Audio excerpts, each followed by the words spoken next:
Very good morning, children. In today's session, we are going to continue with Python libraries. In previous session, we have started discussing about this chapter, and in the previous, before we get into today's session, let us quickly recall what are all the topics that we have discussed in the previous session.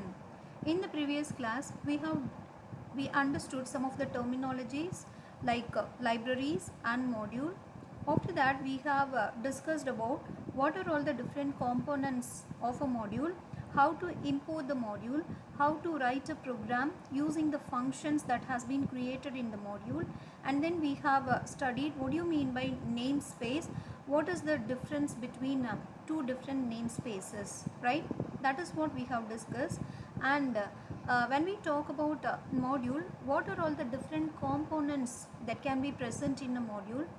In a module, you can have docstring, functions, statements, variables and constants, classes, and then objects. Yes, so these are all the components that can be present in a module.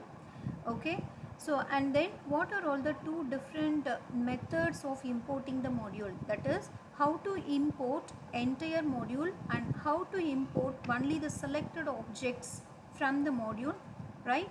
So we have discussed two ways of importing the module that we have discussed, and then we have discussed about namespaces.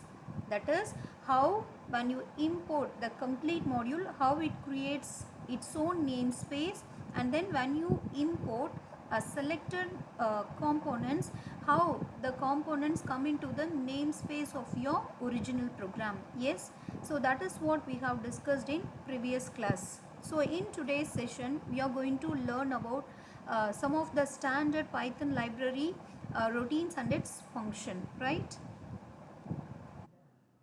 In today's session, we are going to understand Python's standard library functions and modules. So these are all the standard library functions and modules that we are going to understand in this particular chapter. The very first one is Python's built-in functions. What do you mean by built-in functions? Built-in functions are the one which are always available without importing any module. Can you think of any of the functions that you are using when you are writing a program? We are actually using a lot of them. Okay, so that is the functions such as int, input, print, type, length, list, tuple. You can name many. These functions, what are all they? These are all the functions. We are using these functions without importing any library.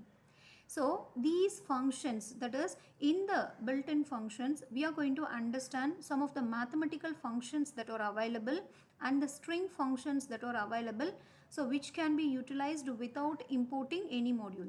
So we do have a math module and then string module.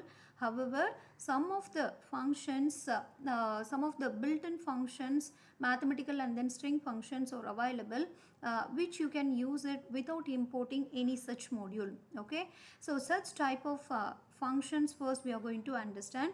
After that, we are going to understand random module. So random module, actually we have already discussed about it, right? So we are going to revisit it once more, and then we are going to understand a very new module, so which is URL, lib and web browser module. Okay.